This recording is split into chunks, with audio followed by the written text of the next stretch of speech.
Vous êtes-vous déjà senti ignoré, sous-estimé, réduit au silence, comme si votre histoire n'avait pas d'importance? C'est ainsi qu'est la Chine depuis des siècles, une civilisation ancienne, brillante, profonde, et souvent réduite à des stéréotypes ou à quelques gros titres des livres d'histoire.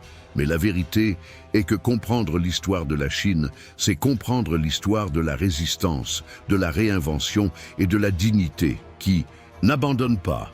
Aujourd'hui, je vous propose de découvrir un voyage pas comme les autres, de l'aube de l'humanité aux lumières des grandes villes du XXIe siècle. Une histoire qui n'appartient pas seulement aux Chinois, mais qui, d'une certaine manière, appartient aussi à nous tous, parce que quand tu comprends d'où tu viens, tu comprends enfin où tu peux aller.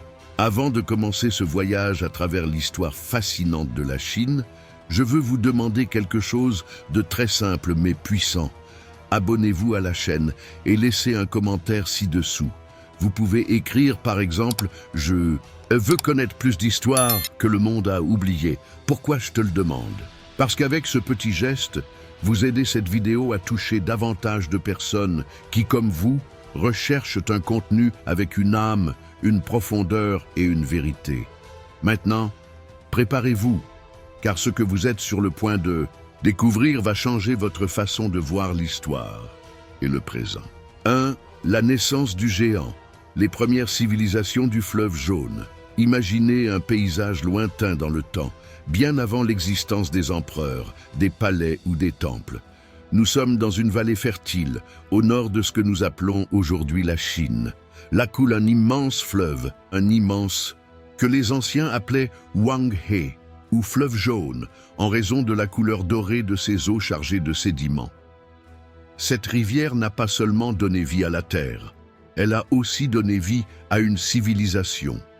Il y a plus de 5000 ans, les premières communautés organisées ont commencé à émerger sur ces côtes. Ces gens, nos plus anciens ancêtres dans cette région, cultivaient du mil, domestiquaient des animaux, tissaient de la soie, oui, de la soie, même à cette époque ancienne, et vivaient dans des maisons à moitié enterrées pour se protéger du froid. Ils n'avaient ni roi ni château, mais ils commençaient déjà à bâtir une société. Au fil du temps, ces villages sont devenus de petits royaumes. L'un des plus anciens était le royaume légendaire de Xia, vers 2070, avant JC, considéré par de nombreux historiens comme la première dynastie chinoise. Bien que son existence soit encore débattue, des documents anciens le mentionnent comme le début du règne dynastique en Chine. Vint ensuite la dynastie Shang, qui laissa des traces évidentes dans l'histoire. Entre 1600 et 1046 avec JC, les Shang développèrent une société très avancée pour l'époque. Ils construisirent des villes avec des murailles, travaillèrent le bronze avec une précision extraordinaire. Et là, quelque chose de fascinant. Ils inventèrent un système d'écriture avec des caractères qui ressemblent encore aujourd'hui aux Chinois modernes. Ces symboles étaient gravés sur des os et des carapaces de tortues, utilisés dans les rituels religieux et pour consulter le destin. Ils sont connus sous le nom d'os oraculaires. De plus, les Shang adoraient leurs ancêtres et croyaient que les esprits pouvaient influencer la vie des vivants. Les rois ne gouvernaient donc pas seulement, ils servaient également d'intermédiaires entre les humains et les dieux. Le pouvoir n'était pas seulement politique, il était aussi spirituel. Ces premières civilisations du fleuve jaune ont jeté les bases de ce qui allait devenir l'un des empires les plus durables de l'histoire de l'humanité. Ici naissent les idées d'ordre, de famille, de respect de la nature et des ancêtres, des valeurs qui sont encore aujourd'hui essentielles dans la culture chinoise. Mais comme tout grand fleuve, l'histoire coule, et ça ne s'arrête pas. Avec la chute des Shang, une nouvelle dynastie va émerger, les Zhou, qui non seulement régneront pendant des siècles, mais verront également naître les sages les plus influents de la pensée chinoise. La dynastie Zhou et les sages éternels.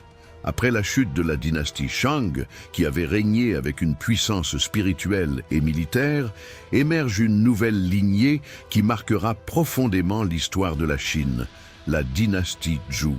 Cette nouvelle période commença vers 1046 avant JC et durera près de 8 siècles, devenant ainsi la plus longue dynastie de toute l'histoire chinoise. Mais qu'est-ce qui rendait le Zhou si spécial? Ce n'était pas seulement sa longévité, mais pendant son règne sont nées des idées qui allaient changer à jamais non seulement la Chine, mais la pensée du monde entier. Les Zhou ont introduit un concept qui allait donner un sens au pouvoir impérial pendant des millénaires, le mandat du ciel. Selon cette croyance, les empereurs étaient choisis par les dieux pour gouverner, mais s'ils devenaient injustes ou corrompus, le ciel leur retirait sa bénédiction, justifiant ainsi une rébellion. Cette idée donnait non seulement une légitimité au gouvernement, mais le rendait également responsable devant le peuple et les dieux. C'était du pouvoir, mais aussi du devoir. Mais la chose la plus fascinante de cette période s'est produite lorsque les Zhou ont commencé à perdre le contrôle réel de leur vaste territoire. La Chine s'est fragmentée en de nombreux royaumes luttant pour la domination. Ce fut le début de ce qu'on appelle la période des printemps et des automnes, et plus tard, la période violente et chaotique des royaumes combattants. Et ici, au PAM, milieu du chaos, comme si l'histoire savait qu'un moment de sagesse était nécessaire. Naissent les grands penseurs chinois, ceux dont les idées survivront aux guerres, aux empereurs et même au temps. Le plus célèbre fut sans doute Confucius, né en 551 avant JC, dans l'état de Lu. Ce n'était ni un guerrier, ni un noble, ni un roi. C'était un philosophe, un enseignant, quelqu'un qui rêvait d'une société juste et harmonieuse. Il a enseigné que le respect des aînés, l'éducation, l'honnêteté et la responsabilité étaient les piliers d'une bonne vie et d'un bon gouvernement. Pour lui, tout a commencé dans la famille. Si une famille était en ordre, la société le serait aussi. Mais il n'était pas seul. D'autres sages comme Lao Tse, fondateur du taoïsme, proposaient une vision différente. Laisser les choses couler comme l'eau, agir sans forcer, trouver l'équilibre avec la nature. Et aussi Mozi, qui parlait d'amour universel. Ou encore Han Feizi, qui proposait des lois strictes pour maintenir l'ordre. C'était une explosion d'idées, comme si toute une civilisation se posait en même temps de profondes questions. Qu'est-ce qu'un bon leader? Comment la paix est-elle obtenue? Que signifie bien vivre? Ces penseurs n'ont pas construit de murs ni d'armées, mais ils ont construit quelque chose de bien plus durable, les fondements philosophiques de la civilisation chinoise. Ces enseignements seront étudiés pendant des générations, consignés dans des textes classiques et utilisés par les empereurs des siècles plus tard pour gouverner le pays. Pendant ce temps, les royaumes continuaient à se battre. Les épées ne se sont pas arrêtées et les alliances ont été brisées aussi vite qu'elles se sont formées. Mais entre batailles et batailles, les idées plantées par ces sages commencèrent à prendre racine, en attendant le bon moment pour s'épanouir sous un nouvel ordre. Et ce moment ne tarderait pas à arriver. Depuis l'Ouest, un royaume audacieux et discipliné commença à conquérir ses voisins. Son dirigeant rêvait de quelque chose que personne n'avait jamais réalisé, unifier toute la Chine sous une seule puissance. Et avec lui, une nouvelle ère allait commencer, celle du premier empereur. 3. Unification sous le premier empereur, Qin. Après des siècles de guerre entre les différents États chinois, une époque turbulente connue sous le nom de période des royaumes combattants, il semblait impossible que la paix revienne un jour. Chaque royaume possédait sa propre armée, sa propre monnaie, son système d'écriture, voire ses propres lois. C'était un pays fracturé, où le pouvoir changeait constamment de main. Mais alors, parmi tous ces royaumes en guerre, un commença à se démarquer par sa discipline, son organisation, et surtout par l'ambition de son chef, le royaume de Qin. À la tête des Qin se trouvait un jeune roi nommé Yingzheng, qui, dès son plus jeune âge, avait fait preuve d'une intelligence féroce et d'une volonté de fer. Un à un, il a vaincu ses rivaux en utilisant à la fois l'épée et la stratégie.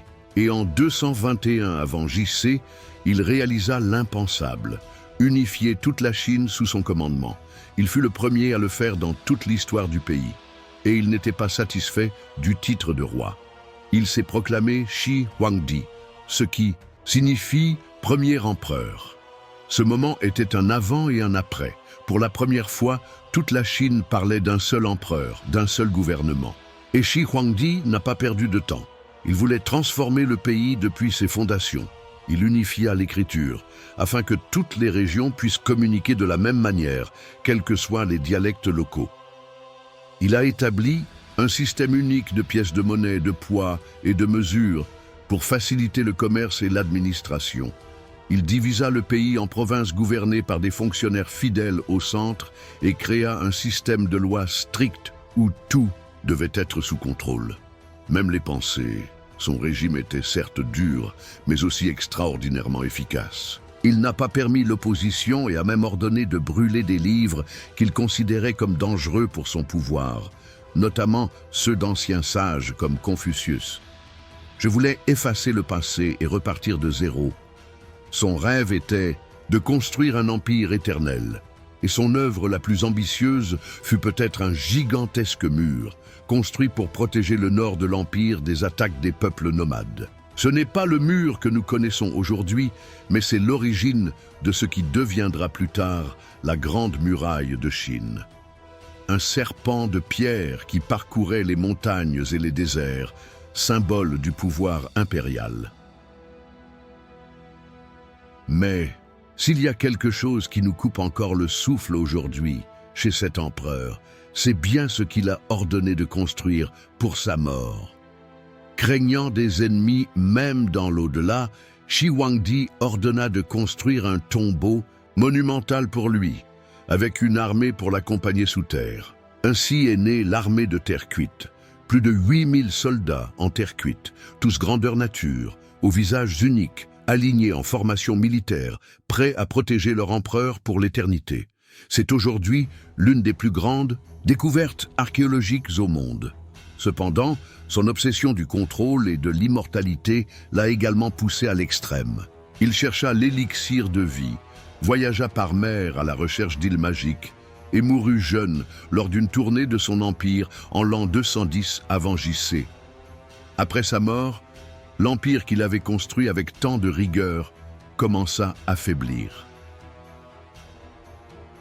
Son fils n'a pas réussi à maintenir le contrôle et des émeutes ont rapidement éclaté. Bien que l'empire Qin n'ait duré qu'une quinzaine d'années, il a laissé une profonde marque. C'était le modèle de centralisation et d'unité que de nombreuses dynasties ultérieures tenteraient d'imiter.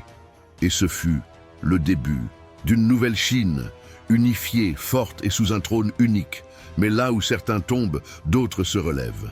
Et bientôt, une nouvelle dynastie naîtrait des cendres des Qin, apportant avec elle une ère de splendeur, de commerce et de savoir, la légendaire dynastie Han. 4. La gloire des Han, science, soi et expansion. Après la chute retentissante de la dynastie Qin, il semblait que la Chine pourrait retourner au chaos. Les révoltes ébranlèrent l'empire et les paysans, fatigués du régime autoritaire, les Qin crièrent au changement. De cette tourmente est né un leader inattendu, un homme humble d'origine paysanne nommé Liu Bang, qui, avec son intelligence et son charisme, a réussi à s'imposer sur d'autres rivaux et a fondé une nouvelle dynastie en 206 avant JC. Ainsi est née l'une des époques les plus glorieuses de l'histoire chinoise, la dynastie Han. Les Han ont non seulement consolidé l'unification et ont commencé par les Qin, mais l'ont fait prospérer. Pendant plus de 4 siècles, la Chine a connu une période de paix, de développement et de splendeur culturelle, comme on en a rarement vu dans son histoire, à tel point que, encore aujourd'hui, de nombreux Chinois s'identifient comme Han, dans l'honneur de cette période de grandeur. Sous le règne d'empereurs visionnaires comme Han Wudi, la Chine élargit ses frontières au nord, au sud et à l'ouest. Mais elle n'a pas seulement progressé sur le plan militaire, elle a également progressé en termes de connaissances.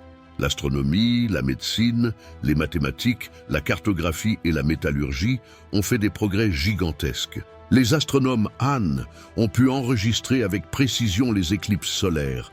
Les médecins ont classé des centaines d'herbes médicinales et les ingénieurs ont développé des outils qui ont aidé l'agriculture et le commerce. L'une des plus grandes réalisations de cette époque fut l'épanouissement d'une route commerciale qui allait changer le monde. La route de la soie. Ce réseau routier reliait la Chine à l'Asie centrale, à la Perse et même au monde méditerranéen.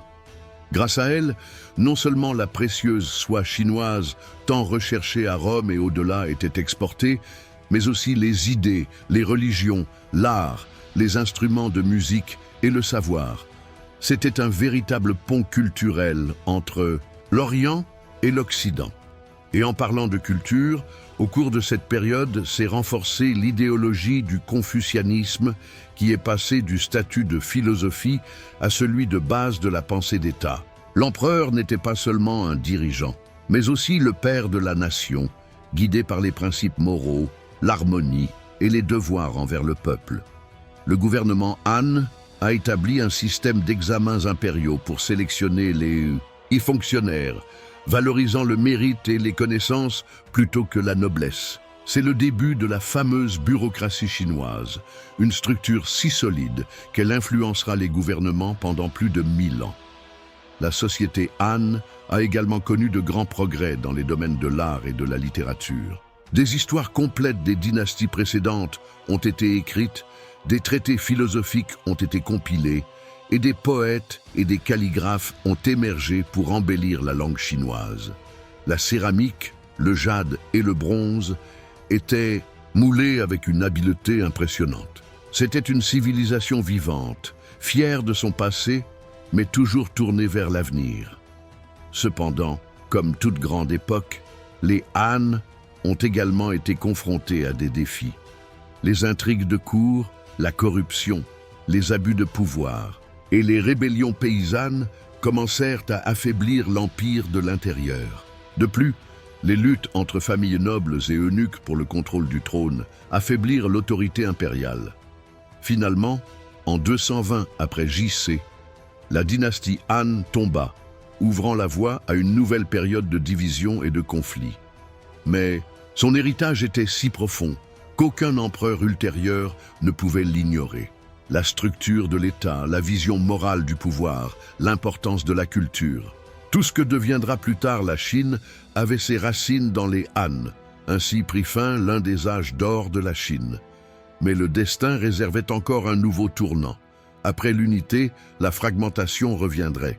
Et dans cette période de division, quelque chose de nouveau allait émerger, quelque chose qui transformerait la spiritualité du peuple chinois, le bouddhisme. Si vous êtes arrivé jusqu'ici, c'est parce que cette histoire vous touche d'une certaine manière. Alors faites une pause une seconde et vérifiez si vous êtes déjà abonné à la chaîne. Et si vous trouvez ce contenu précieux, partagez-le avec quelqu'un qui a également besoin de le connaître. Par ce simple geste, vous aidez davantage de personnes à découvrir ce que beaucoup ont oublié, que l'histoire peut inspirer, guérir et sensibiliser. Nous continuons ce voyage. 5. Bouddhisme et chaos, les dynasties du Nord et du Sud.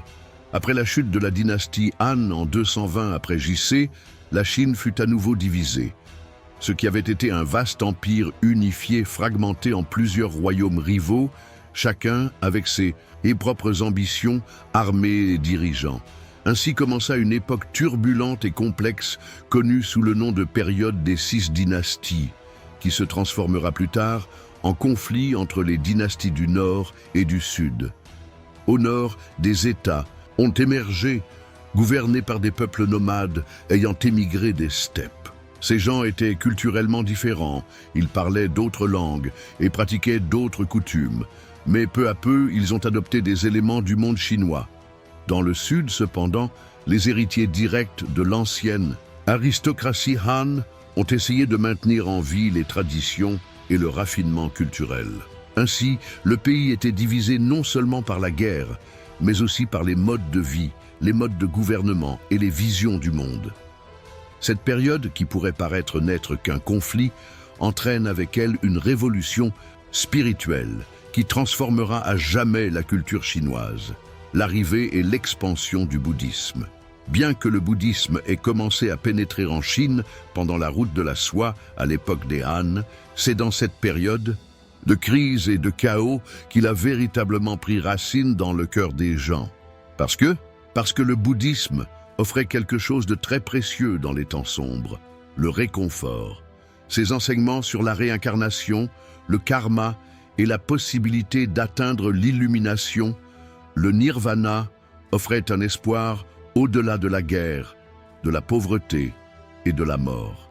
De nombreux Chinois ont trouvé dans cette nouvelle religion des réponses qu'ils ne trouvaient plus dans le confucianisme ou le taoïsme, plus rationnels ou spirituels, mais moins compatissants et moins centrés sur la souffrance humaine. Les moines bouddhistes ont commencé à traduire des textes sacrés du sanskrit vers le chinois. Des temples, des monastères et d'immenses statues de Bouddha furent construits. Certains des exemples les plus impressionnants se trouvent dans les grottes de Mogao à Dunhuang, où des milliers d'images bouddhistes ont été peintes sur les parois rocheuses pendant des siècles. C'est un véritable trésor spirituel et artistique. Pendant cette période, de nouvelles écoles de pensée bouddhistes chinoises se sont également développées, comme l'école Shan, qui inspirera plus tard le zen japonais. Le bouddhisme n'a pas seulement transformé la religion, il a également influencé la peinture, la poésie, la sculpture, l'architecture et la façon dont nous comprenons la vie et la mort. Mais bien entendu, la réalité politique reste instable. Les royaumes du Nord et du Sud s'affrontaient constamment. Les dynasties se succédèrent rapidement, certaines ne durant que quelques années. Il y a eu des trahisons, des alliances brisées, des enfants empereurs manipulés par de puissants ministres. C'était une époque d'incertitude constante. Cependant, au milieu du chaos, la culture ne s'est pas arrêtée. Dans le sud, la poésie et la calligraphie fleurissaient. Au nord, le mélange des cultures a apporté de nouveaux styles artistiques. C'était comme si, malgré la guerre, l'âme de la Chine continuait à créer de la beauté. Et enfin, après plus de 3 siècles de division, une nouvelle force apparaîtrait capable de réunifier le pays. Une dynastie qui brillera de 1000 feux et qui offrira au monde l'une des capitales les plus splendides de l'histoire. Une renaissance, culturelle incomparable et une ouverture sur le monde comme jamais vue. La glorieuse dynastie Tang. 6. La splendeur des Tang, poésie, commerce et culture. Après des siècles de guerre, de fragmentation et de changements constants entre le Nord et le Sud, la Chine aspirait à ne plus qu'une. Et ce rêve a commencé à se réaliser en 618, après JC, lorsqu'un dirigeant charismatique et puissant nommé Li Yuan, plus tard connu sous le nom d'empereur Gaozu, fonda la dynastie Tang. Et ce qui a commencé comme une restauration politique a fini par devenir l'une des périodes les plus glorieuses et les plus sophistiquées de toute l'histoire de la Chine. Pendant près de 300 ans, les Tang ont conduit la Chine vers un apogée culturel, économique et artistique qui a ébloui le monde. La capitale Chang'an, aujourd'hui Xi'an, est devenue la ville la plus grande et la plus cosmopolite de la planète. C'était une métropole de palais, de temples, de marchés exotiques et de jardins où cohabitaient marchands de Perse, moines, bouddhistes d'Inde, ambassadeurs du Japon et marchands arabes. C'était une ville ouverte et vivante, où l'Orient et l'Occident se donnaient la main. Cet épanouissement a été rendu possible par la stabilité politique, une administration forte et une économie en plein essor. La route de la soie a de nouveau prospéré, et non seulement des marchandises comme la soie, le jade, le papier ou la poudre à canon ont été échangées. Des idées, des religions, des styles artistiques, de la musique et de la mode ont également circulé. La Chine était le centre d'un monde interconnecté. Dans cet environnement prospère a émergé une génération de poètes immortels qui, avec leurs vers, ont capturé l'âme de toute une époque. Les plus célèbres étaient Li Bai et Du Fu. Li Bai était un esprit libre, un rêveur, qui écrivait sous la lune avec un verre de vin à la main. Du Fu, en revanche, était plus sérieux, plus préoccupé par le sort du peuple et laissait de profonds témoignages de guerre et d'injustice sociale. Ensemble, leurs paroles sont devenues la voix poétique de toute une civilisation. Calligraphie, peinture de paysages, sculpture bouddhiste, céramique vernissée, tout atteint des niveaux de perfection. Les femmes d'élite avaient plus de liberté qu'auparavant. Elles pouvaient monter à cheval, apprendre la musique et même écrire de la poésie. Il y avait un raffinement qui n'était pas superficiel, mais faisait partie de l'esprit Tang. Sur le plan religieux, c'était une époque de tolérance. Même si le bouddhisme a continué à se développer fortement avec de grands temples, comme le temple de la Grande Oie sauvage à Chang'an, le taoïsme et le confucianisme ont également coexisté. Des influences chrétiennes et manichéennes sont même arrivées de l'extrême ouest. La Chine s'est ouverte au monde avec confiance. Mais comme toute grande civilisation, les Tang ont également été confrontés à des difficultés. Au fil du temps, le luxe excessif à la cour, la corruption des fonctionnaires et le déséquilibre entre riches et pauvres ont commencé à éroder la structure. En 755, une rébellion dévastatrice dirigée par Han Lushan éclata, ébranlant l'empire et inaugurant le déclin des Tang. Même si la dynastie parvint à survivre encore quelques décennies, sa splendeur n'était plus la même.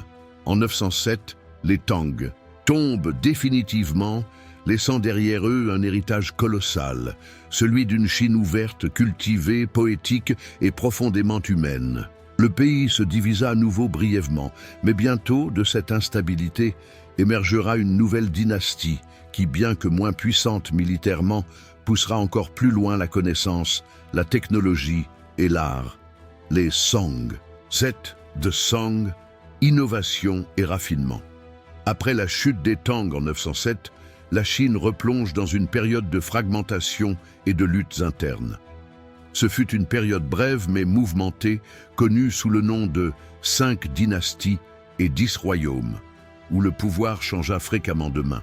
Cependant, au milieu de ce chaos, une nouvelle force unificatrice émerge. En 960, un général nommé Zhao Guanyin fonde la dynastie Song, ouvrant ainsi une autre des périodes les plus brillantes de l'histoire chinoise. La dynastie Song n'était pas connue pour ses grandes conquêtes militaires, ni pour son énorme expansion territoriale. Non, son véritable pouvoir résidait dans l'esprit, la culture, la technologie et le cœur des gens. C'était une époque d'introspection, de sagesse raffinée et de vie urbaine qui prospérait comme jamais auparavant. L'un des aspects les plus impressionnants de la période Song était le progrès scientifique et technologique. Les inventeurs de la chanson ont été pionniers dans des domaines qui allaient changer le monde. L'impression à caractère mobile a été perfectionnée des siècles avant Gutenberg en Europe. Le compas magnétique a été amélioré, ce qui permettra, plus tard, aux navigateurs de traverser les océans. Et pour la première fois, le papier-monnaie a été utilisé, facilitant ainsi le commerce à grande échelle. Des progrès extraordinaires ont également été réalisés dans les domaines de l'astronomie, de la médecine, de l'hydraulique et de la cartographie. Dans les villes, une vie urbaine dynamique a émergé.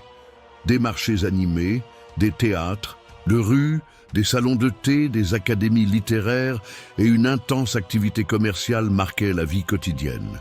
Il était courant de voir des artisans, des fonctionnaires, des poètes et des marchands partager des espaces publics, dans une société beaucoup plus ouverte et dynamique qu'auparavant. La peinture atteint des niveaux sublimes. Des artistes, tels que Fan Quan et Guo Xi, ont commencé à représenter la nature avec une sensibilité presque spirituelle.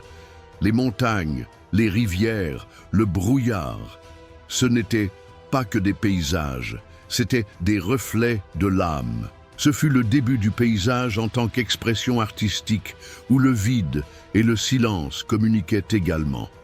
Le néo-confucianisme devient la doctrine dominante. Ce courant renouvelle les enseignements de Confucius en les combinant avec des éléments du bouddhisme et du taoïsme. Ce n'était plus seulement une philosophie de gouvernement. C'est devenu un guide éthique profond qui a influencé l'éducation, la famille et la manière de comprendre l'univers. En termes d'éducation, les Song ont grandement promu le système d'examens impériaux. N'importe quel homme, quelle que soit son origine, pouvait étudier les classiques, passer les examens et, s'il les réussissait, devenir fonctionnaire de l'État. Cela a créé une classe de dirigeants érudits, connus sous le nom de lettrés, qui étaient respectés pour leur sagesse plutôt que pour leur richesse ou leur lignée. Mais tout n'était pas pour autant stable. Les Song faisaient face à des menaces extérieures constantes, en particulier de la part des peuples du Nord tels que les Jurchen et plus tard les Mongols. Malgré son éclat culturel, l'Empire Song n'a jamais réussi à disposer d'une force militaire dominante. En 1127, les Jurchen s'emparèrent de la capitale du Nord, Kaifeng, et forcèrent la cour des Song à fuir vers le sud, où ils fondèrent la soi-disant dynastie des Song du Sud. Malgré le coup d'État, la culture Song a continué à briller. En fait, beaucoup considèrent que la période méridionale était encore plus raffinée dans l'art et la pensée. Mais la menace ne cessait de croître. Des steppes du Nord approchaient une nouvelle puissance, redoutée de tous et dirigée par un homme dont le nom ferait trembler le monde. Gengis Khan, les Mongols se préparaient à conquérir l'invincible, et les Song seraient leur prochain objectif. 8. La conquête mongole, depuis l'empire de Kublai Khan. Tandis que les Song du Sud continuaient de développer une culture raffinée et un système administratif admirable, une tempête se préparait au nord, sans égale dans l'histoire. Depuis les vastes steppes de Mongolie, un chef extraordinaire avait commencé à unir les tribus nomades sous un même drapeau. Son nom était Gengis Khan. Gengis Khan n'était pas seulement un brillant guerrier, c'était un stratège visionnaire qui a créé l'un des empires les plus vastes et les plus rapides jamais vus. Sous lui, les Mongols conquirent des régions allant de la Chine à l'Europe de l'Est, de la Russie à la Perse. Son armée était rapide, disciplinée et brutalement efficace. Mais l'ambition de Gengis ne s'arrêterait pas là. Après sa mort, son petit-fils, Kublai Khan, hérita du rêve d'achever la conquête de la Chine. Ce ne serait pas une tâche facile. Les Song du Sud ont offert une résistance tenace, construisant des murs, fortifiant les villes et défendant courageusement leur culture. Mais Kublai Khan n'était pas seulement un conquérant, il était aussi un homme politique avisé. Pendant des années, les Mongols ont encerclé, assiégé et pressé. Finalement, en 1279, après des décennies de combats, les Song furent vaincus et la Chine fut gouvernée par une dynastie étrangère pour la première fois de son histoire. La dynastie Yuan, fondée par Kublai Khan. Ce fut un moment historique. Kublai Khan s'est proclamé empereur de Chine, a adopté les formes du gouvernement chinois, a respecté une partie de ses traditions et a transféré sa capitale dans ce qui est aujourd'hui Pékin, alors appelé Dadu. Bien qu'il soit mongol, il comprenait que pour gouverner des millions de Chinois, il lui fallait plus que la simple puissance militaire. Il lui fallait une légitimité culturelle. Sous son règne, la Chine devient le cœur d'un empire qui s'étend de la mer Jaune au Danube. Les contacts avec d'autres civilisations sont intensifiés, les routes commerciales ont été protégées et les échanges culturels ont prospéré. C'est dans ce contexte qu'est arrivé en Chine le célèbre voyageur vénitien Marco Polo, qui a passé des années à la cour de Kublai et qui était fasciné par la richesse, l'organisation et la sophistication du pays. Son histoire apporterait, pour la première fois à l'Europe, une image détaillée et merveilleuse de l'Extrême-Orient. Mais la domination mongole a également apporté des difficultés. Bien que le yuan ait maintenu une certaine continuité administrative, de nombreux Chinois n'aimaient pas être sous le contrôle des étrangers.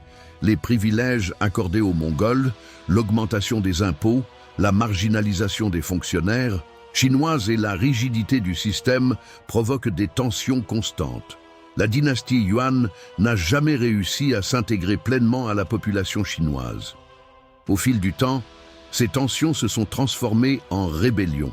Les paysans fatigués de l'oppression, les universitaires marginalisés et les anciens soldats ont commencé à s'organiser. Les révoltes grandissaient comme un feu dans les champs. Ainsi, peu à peu, la puissance mongole commença à s'affaiblir. Finalement, en 1368, un leader charismatique d'origine modeste, nommé Zhou Yuanzhang, réussit à expulser les Yuan du pays.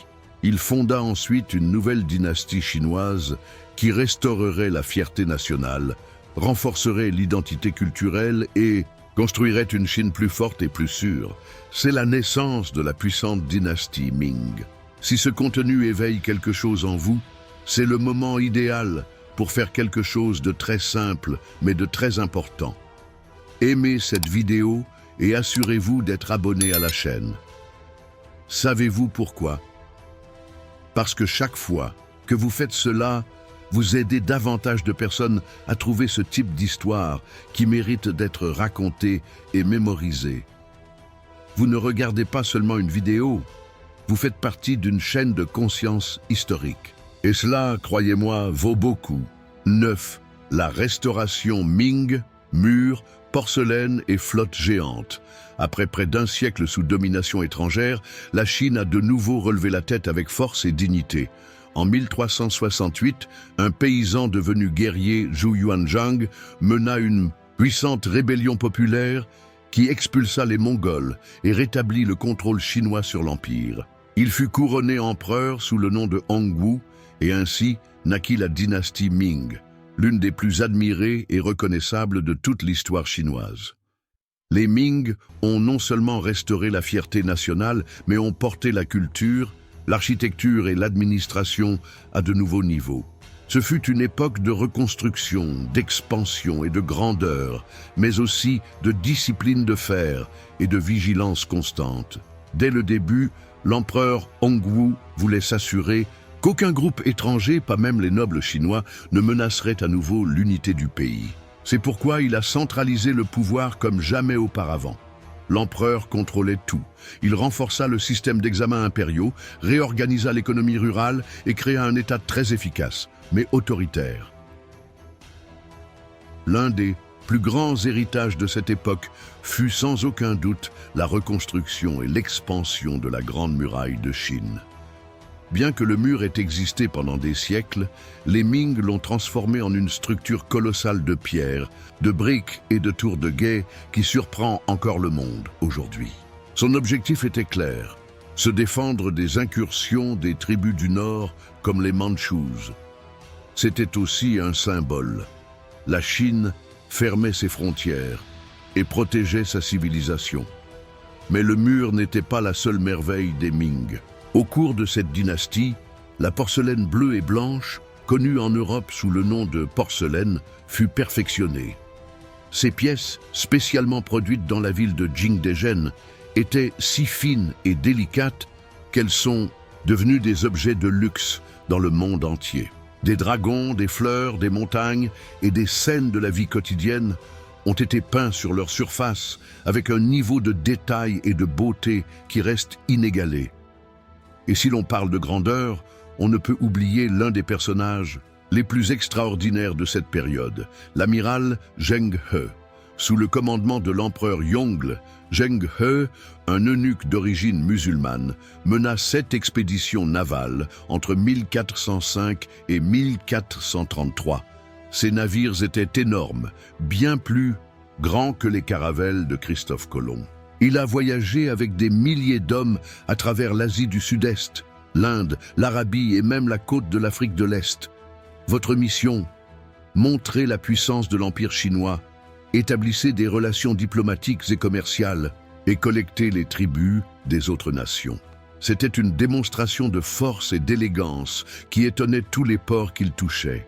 La Chine fut pendant une brève période une puissance maritime mondiale.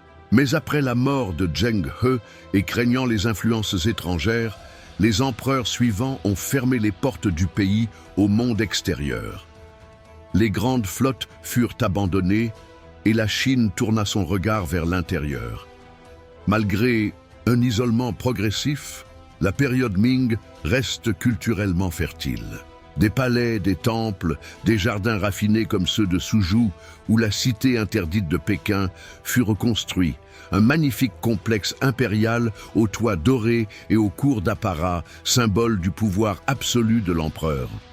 Cependant, au fil du temps, la corruption, les troubles sociaux et les mauvaises récoltes affaiblirent la splendeur des Ming. Les charges fiscales ont augmenté, les paysans sont devenus plus pauvres et des rébellions ont éclaté dans différentes régions. Pour aggraver les choses, depuis le nord, une ancienne menace se renforçait à nouveau. Les Mandchous, descendants des tribus qui, des siècles auparavant, avaient été contenus par le mur. Au milieu du chaos interne, les Mandchous ont vu une opportunité et ils ne l'ont pas gaspillée. En 1644, après la prise de Pékin et l'effondrement du pouvoir Ming, commence une nouvelle dynastie, la dernière de la période impériale chinoise, la dynastie Qing, qui arrivera en force, imposera un nouvel ordre et régnera pendant plus de 250 ans. 10.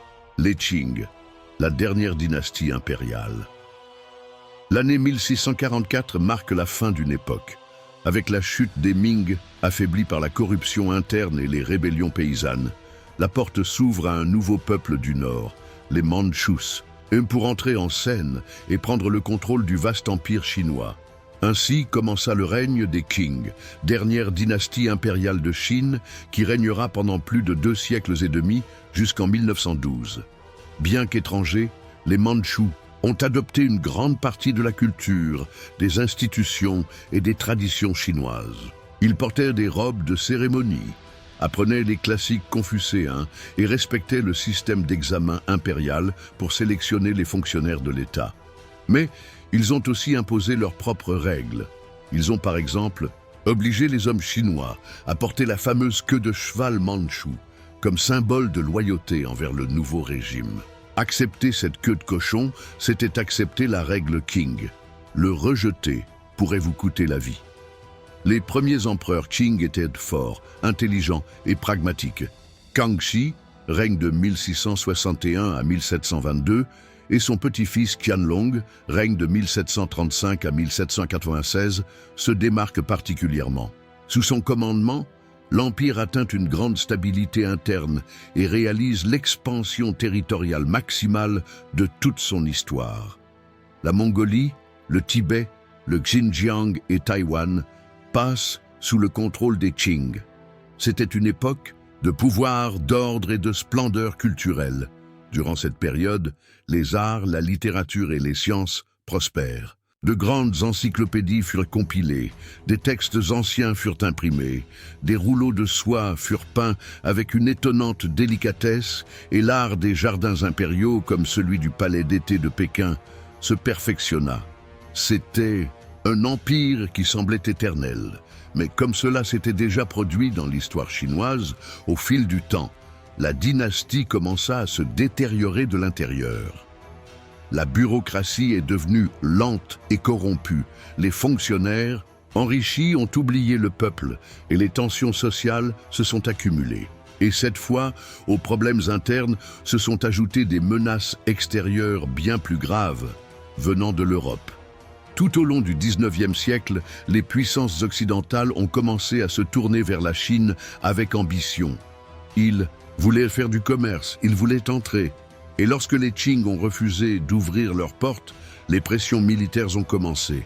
Ainsi éclatèrent les guerres de l'opium, 1839-1842 et 1856-1860, au cours desquelles l'Empire britannique força la Chine à autoriser le commerce de l'opium, une drogue qui détruisait des millions de personnes. Les défaites de ces guerres n'ont pas seulement laissé de profondes blessures, elles ont également contraint la Chine à céder des territoires, comme Hong Kong, à payer d'énormes réparations et à accorder des privilèges commerciaux aux pays étrangers. Ainsi commença ce qu'on appelle le siècle de l'humiliation. Mais tout n'était pas la faute des puissances extérieures. À l'intérieur du pays, la situation était également explosive. Entre 1850 et 1864 éclate la rébellion des Taiping, dirigée par un homme qui prétend être le frère cadet de Jésus-Christ. Ce fut l'une des guerres civiles les plus sanglantes de l'histoire mondiale. Plus de 20 millions de personnes sont mortes. L'Empire Qing a survécu, mais a été grièvement blessé. Les empereurs ont tenté de moderniser le pays en adoptant les techniques militaires occidentales, en construisant des usines et des chemins de fer et en réformant l'éducation. Mais tout était tard et mauvais. La cour était divisée entre réformistes et conservateurs. Parmi eux, une figure puissante brillait, l'impératrice Cixi, qui régna dans l'ombre pendant près de 50 ans. C'était une femme astucieuse, dominante et profondément conservatrice. Sous son influence, de nombreuses réformes nécessaires ont été bloquées. À la fin du 19e et au début du 20e siècle, d'autres révoltes éclatèrent, comme la rébellion des Boxers en 1900. Un soulèvement populaire contre les étrangers et les chrétiens qui fut brutalement réprimé par une coalition internationale. La dynastie Qing ne pouvait plus survivre. C'était un géant ancien et fatigué, pris entre le passé et un avenir qui exigeait du changement. Finalement, en 1911, une révolution menée par Sun Yat-sen et ses partisans réussit à renverser le dernier empereur, Puyi, un garçon de 6 ans seulement.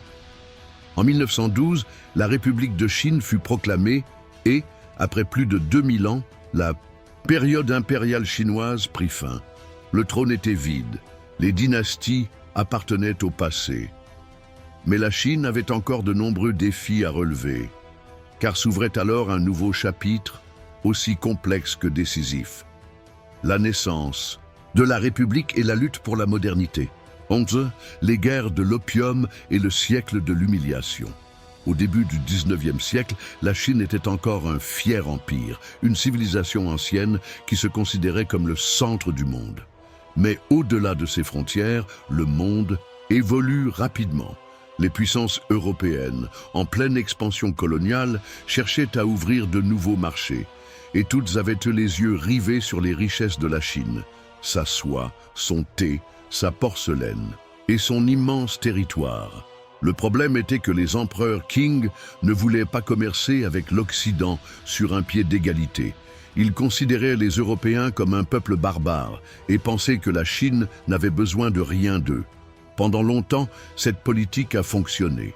Mais l'Empire britannique, qui avait une économie vorace et avait désespérément besoin d'équilibrer sa balance commerciale avec la Chine, a trouvé une solution perverse.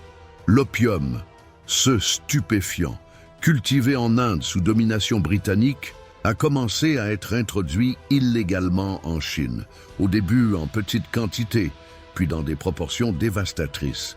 Des millions de Chinois sont devenus dépendants, notamment des fonctionnaires, des soldats et des paysans. L'opium affaiblit les corps, les esprits et les familles. C'était une invasion silencieuse. Lorsque le gouvernement chinois tenta de freiner ce commerce en détruisant les expéditions d'opium dans le port de Canton en 1839, la Grande-Bretagne répondit par la force militaire. Ainsi commença la première guerre de l'opium. La Chine n'était pas prête à affronter une puissance moderne. Ses navires étaient en bois par rapport à l'acier britannique. Ses canons étaient vétustes. Son organisation militaire était inefficace. La défaite fut rapide et humiliante. En 1842, la Chine signa le traité de Nanjing, le premier d'une longue série de traités inégaux. Il dut payer d'énormes réparations, ouvrir 5 ports au commerce britannique et, plus douloureusement, céder l'île de Hong Kong. Mais l'humiliation ne s'arrête pas là. Dans les années suivantes, d'autres puissances comme la France, la Russie et les États-Unis réclamèrent également des privilèges commerciaux, extraterritoriaux et territoriaux. Le système juridique chinois lui-même est devenu subordonné au système juridique étranger.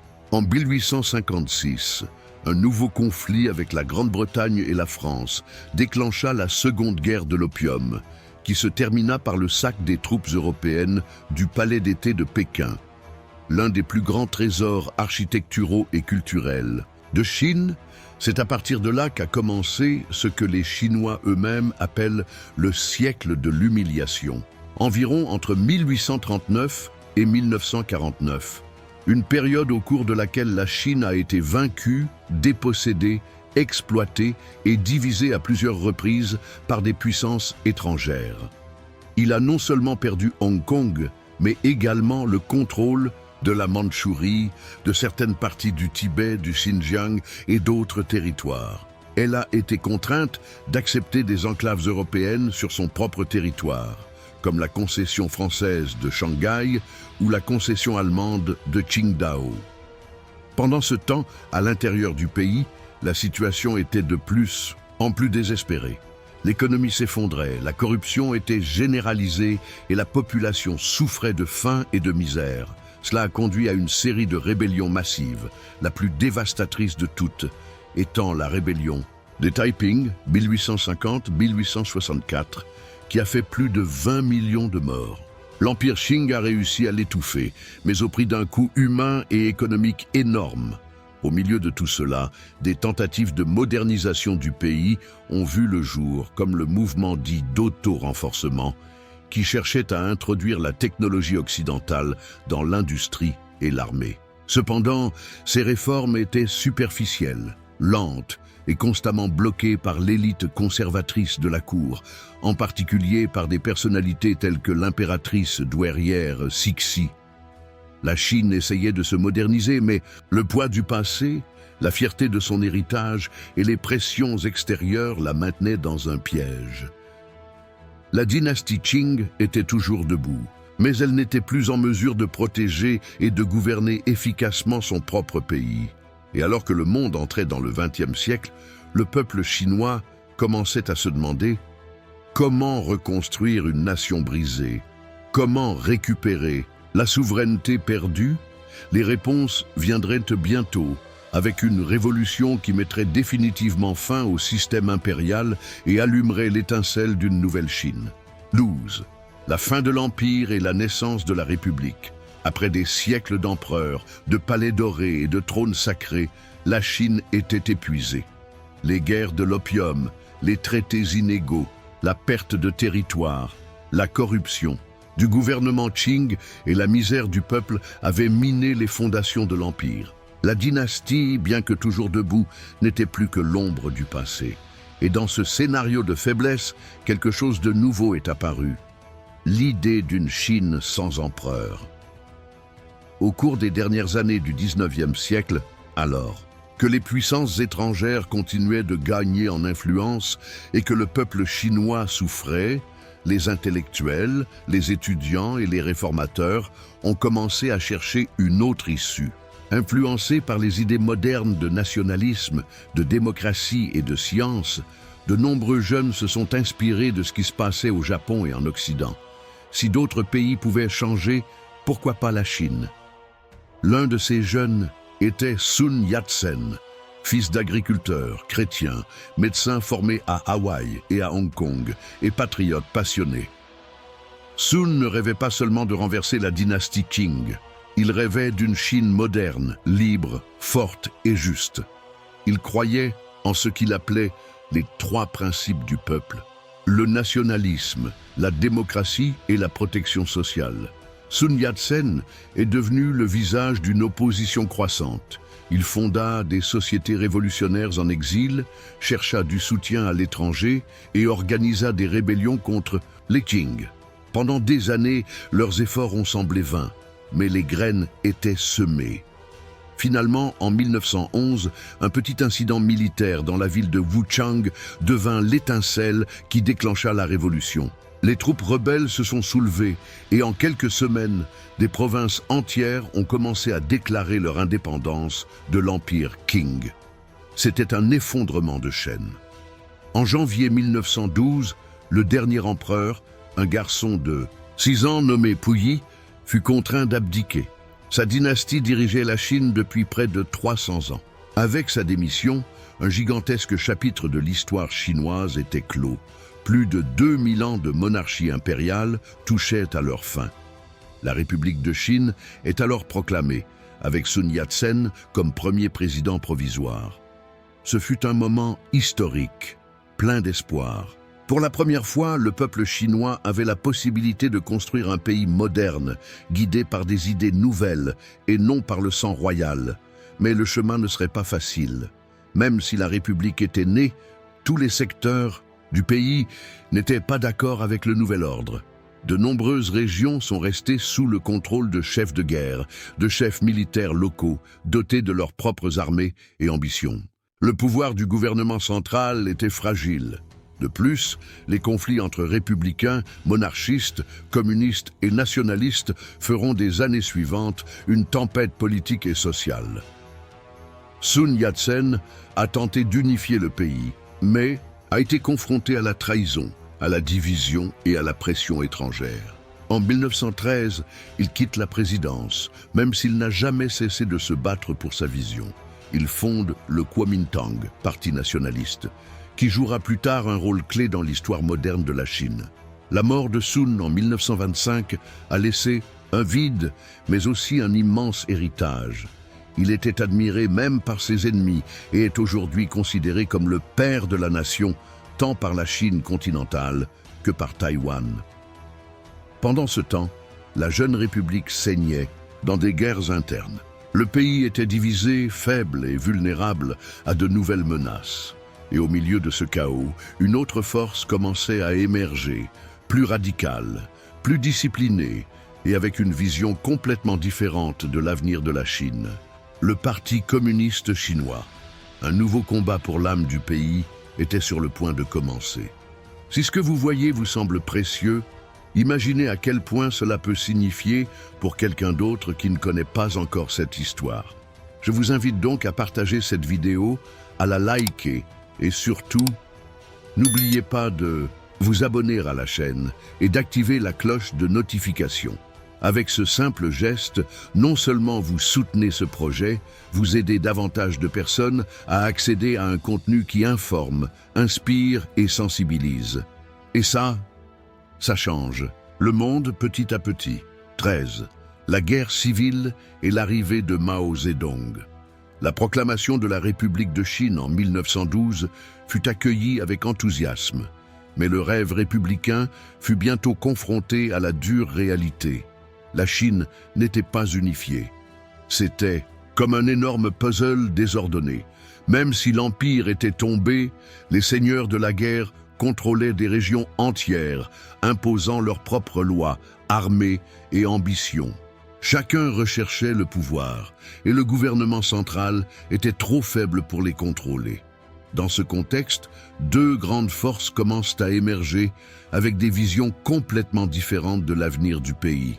Le Kuomintang, parti nationaliste, héritier de l'héritage de Sun Yat-sen, dirigé par Chiang Kai-shek, et le Parti communiste chinois, PCC, fondé en 1921, qui s'est développé silencieusement sous l'influence de la révolution russe et du marxisme-léninisme. Dans un premier temps, les deux partis ont tenté de collaborer. Ils ont même formé une alliance temporaire pour combattre les seigneurs de la guerre et expulser les puissances étrangères. Mais cette alliance était fragile. En 1927, Chiang Kai-shek rompt avec les communistes et lance une brutale campagne de répression. Des milliers de sympathisants communistes ont été persécutés, emprisonnés ou exécutés. C'était le début d'une guerre civile secrète qui durerait des décennies. Le Parti communiste, sous l'influence croissante d'un jeune leader charismatique nommé Mao Zedong, se retira dans les campagnes. Mao a compris quelque chose que beaucoup n'ont pas vu. Le véritable pouvoir réside dans la paysannerie, pas dans les élites urbaines. Il commença à organiser les agriculteurs pauvres, leur promettant terre, justice et dignité. Ainsi est née l'Armée rouge, et peu à peu les communistes se sont renforcés dans les zones rurales.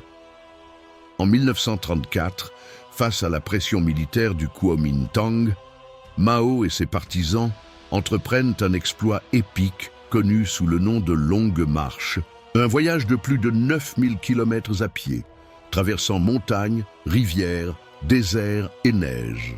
Sur les quelques 100 000 personnes qui ont commencé la marche, seulement 8 000 environ sont parvenus à la fin. Mais ce n'était pas une défaite. C'était un symbole de résistance, de sacrifice et de foi en l'avenir.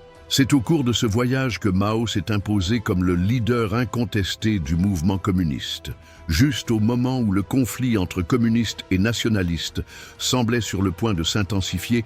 Une nouvelle menace surgit, obligeant les deux parties à conclure une trêve temporaire. En 1937, le Japon envahit la Chine dans ce qui allait devenir une partie de la Seconde Guerre mondiale. Ce fut une occupation brutale. Des villes comme Nanjing ont été le théâtre d'atrocités inimaginables, avec des centaines de milliers de civils assassinés. Pendant 8 ans, les Chinois de tous bords se sont battus contre l'ennemi commun. Mais une fois la guerre terminée en 1945, la paix fut de courte durée. La guerre civile entre nationalistes et communistes reprend avec plus de force que jamais. Cette fois, les communistes bénéficiaient d'un plus grand soutien. Non seulement ils contrôlaient de vastes zones rurales, mais ils étaient également considérés par beaucoup comme des combattants pour la justice sociale. De plus, ils avaient appris à s'organiser, à résister et à se battre. Entre 1946 et 1949, le conflit est total. Les forces du Kuomintang, bien que mieux équipées, étaient épuisées et démoralisées. Pendant ce temps, les communistes avançaient sans s'arrêter, libérant ville après ville.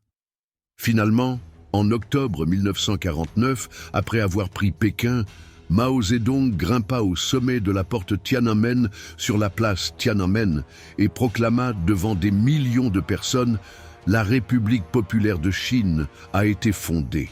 Une nouvelle Chine est née. » Le Kuomintang a fui vers l'île de Taïwan, où il a établi un gouvernement séparé et le continent est passé sous le contrôle du Parti communiste chinois. Ce fut le début d'une étape radicalement nouvelle, une transformation profonde et totale du pays, dans tous les sens, politique, social, économique et idéologique. Mao Zedong est non seulement devenu le leader ultime, mais aussi le symbole vivant d'une révolution qui promettait de mettre fin à la pauvreté, au féodalisme et à la domination étrangère. Mais les promesses révolutionnaires seraient bientôt mises à l'épreuve. Ce qui suivit fut un mélange d'espoir, de sacrifice et de tragédie. 14. Deng Xiaoping et l'ouverture sur le monde. Après la proclamation de la République populaire de Chine en 1949, Mao Zedong mène une série de campagnes révolutionnaires dans le but de transformer radicalement la société. Le pays a été réorganisé selon les principes communistes. La terre a été collectivisée, la propriété privée a été supprimée et des mouvements tels que le Grand Bond en avant et la révolution culturelle ont été promus, ce qui a laissé des millions de morts, la faim, le chaos et un pays profondément traumatisé. À la mort de Mao en 1976, la Chine stagnait. L'économie était paralysée, l'éducation dévastée et la population épuisée. Beaucoup se demandaient « Et maintenant ?» C'est alors qu'apparaît une personnalité discrète mais extrêmement influente, Deng Xiaoping. Ce n'était pas un révolutionnaire à la Mao. Il n'a pas crié de slogan, il n'a pas écrit de livre rouge. Mais il avait une idée claire et audacieuse. Si la Chine veut prospérer, elle doit changer. Et pour changer, il fallait l'ouvrir. Deng Xiaoping, à la mentalité pragmatique et moderne, a lancé une phrase qui marquera toute sa politique. Peu importe que le chat soit noir ou blanc, l'important est qu'il attrape les souris. Il voulait dire par là que l'idéologique n'était plus l'essentiel. L'essentiel était que la Chine sorte de la pauvreté. Place. À partir de 1978, Deng a promu une série de réformes économiques sans précédent. Il autorisait la propriété agricole privée, encourageait l'entrepreneuriat et créait des zones économiques spéciales où les entreprises étrangères pouvaient investir librement, en particulier dans les villes côtières comme Shenzhen. Ce qui était autrefois un village de pêcheurs est devenu en quelques décennies une métropole industrielle. Le pays tout entier a commencé à se transformer. Les marchés sont revenus, des usines privées ont commencé à émerger, les agriculteurs ont pu vendre leurs produits et améliorer leur qualité de vie. La Chine, sans abandonner politiquement le communisme, a ouvertement embrassé le capitalisme économiquement. C'était une formule unique au monde, un socialisme à la chinoise. L'ouverture n'était pas seulement économique. La Chine a renoué avec le monde. Elle a établi des relations diplomatiques avec les États-Unis en 1979, s'est progressivement intégrée au commerce international et a commencé à envoyer des étudiants à l'étranger. Une nouvelle génération chinoise commence à voir au-delà de ses frontières, mais ce processus n'a pas été exempt de tensions. Ces changements ont également entraîné des revendications de liberté politique, notamment parmi les jeunes et les étudiants. En 1989, des milliers de personnes se sont rassemblées sur la place Tiananmen à Pékin pour réclamer des réformes démocratiques. La manifestation s'est agrandie pendant des semaines, jusqu'à devenir un symbole d'espoir et aussi de douleur. Le gouvernement a répondu par une répression militaire sanglante. Aujourd'hui encore, le 4 juin 1989 est une date difficile, passée sous silence en Chine, mais rappelée dans le monde entier. Malgré cet épisode sombre, les réformes ne se sont pas arrêtées. Deng Xiaoping, aujourd'hui âgé, a réaffirmé l'orientation économique du pays. Il s'est même rendu dans le sud de la Chine en 1992 pour faire comprendre que l'ouverture devait se poursuivre. Son héritage était clair. Il a transformé la Chine d'un pays pauvre, agraire et fermé en une puissance industrielle en passe de devenir un géant mondial. À sa mort en 1997, Deng a quitté un pays très différent de celui dont il avait hérité. Et même si elle n'a pas apporté la démocratie, elle a lancé le moteur économique qui allait faire entrer la Chine dans le XXIe siècle comme l'une des nations les plus influentes de la planète. Ainsi, après des siècles d'empire, de révolutions, de guerres et de réformes, la Chine se préparait à un nouveau millénaire, celui où tradition et modernité se croisent chaque jour et où l'histoire s'écrit encore. 15. La Chine au XXIe siècle. Tradition et modernité entremêlées. Après les réformes initiées par Deng Xiaoping, la Chine est entrée dans une phase de transformation sans précédent. En quelques décennies, elle est passée d'une nation agricole pauvre et fermée à l'une des principales puissances économiques de la planète. Au début du XXIe siècle, les villes chinoises se transforment à une vitesse étonnante. Les gratte-ciel ont commencé à dominer l'horizon de métropoles telles que Shanghai, Shenzhen et Pékin. Des trains à grande vitesse sont apparus qui reliaient les régions en quelques heures. Des usines ultramodernes, des millions de voitures dans les rues et une nouvelle classe moyenne qui n'avait jamais existé auparavant. La Chine a commencé à produire non seulement pour elle-même, mais aussi pour le monde entier. La croissance économique a été si rapide que des millions de personnes sont sorties de la pauvreté. Les familles rurales ont commencé à envoyer leurs enfants à l'université. Les zones rurales se sont électrifiées et la technologie est devenue partie intégrante de la vie quotidienne. Aujourd'hui, la Chine est un leader mondial dans les domaines du commerce, de l'industrie manufacturière, des infrastructures, de l'intelligence artificielle et de l'exploration spatiale. Mais pendant que tout cela se produit, les racines du passé restent vivantes. La Chine du XXIe siècle n'a pas laissé de côté son histoire ancienne.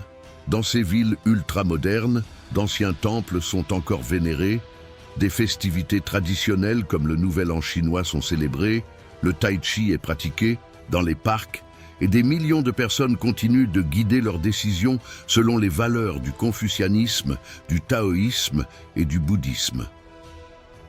Cette dualité, technologie avancée et tradition ancienne, est précisément ce qui rend la Chine d'aujourd'hui si fascinante. Vous pourriez voir un moine bouddhiste utiliser un smartphone pour diffuser une cérémonie en direct ou un enfant apprendre la robotique tout en récitant des classiques de Confucius. À l'échelle mondiale, la Chine s'est positionnée comme une superpuissance dotée de sa propre voix. Son influence politique, économique et culturelle grandit de jour en jour. Investir en Afrique, en Amérique latine et en Europe, dirige des projets tels que la nouvelle route de la soie, lance des satellites, des missions lunaires et développe des villes intelligentes. Et en même temps, elle protège et valorise son patrimoine culturel, Le mur, l'opéra de Pékin, le kung-fu, la céramique traditionnelle, les calligraphes, les saveurs anciennes de sa cuisine. Mais cette montée en puissance génère également d'énormes défis. Le vieillissement de la population, l'équilibre entre liberté et contrôle, la gestion de l'environnement, les tensions avec les puissances étrangères et la nécessité de maintenir la cohésion sociale dans une nation aussi vaste et diversifiée. Aujourd'hui, la Chine n'est plus la même qu'il y a 100 ans, ni même ce qu'elle était il y a 30 ans. C'est un pays qui a parcouru un chemin extraordinaire, depuis les premières civilisations du fleuve Jaune, en passant par les empereurs, les invasions, les révolutions et les réformes, pour devenir un protagoniste central du monde moderne. Et le plus impressionnant est peut-être que, malgré tous ces changements, la Chine n'a jamais perdu son identité. Son histoire est toujours vivante, battant dans tous les coins, guidant chaque pas vers l'avenir. Car, pour les Chinois, le passé n'est pas un fardeau, c'est une boussole. L'histoire de la Chine n'est pas seulement celle des empereurs, des guerres et des révolutions, c'est l'histoire d'un peuple qui, comme vous et moi, est tombé, a été blessé, a été réduit au silence, mais qui s'est toujours relevé.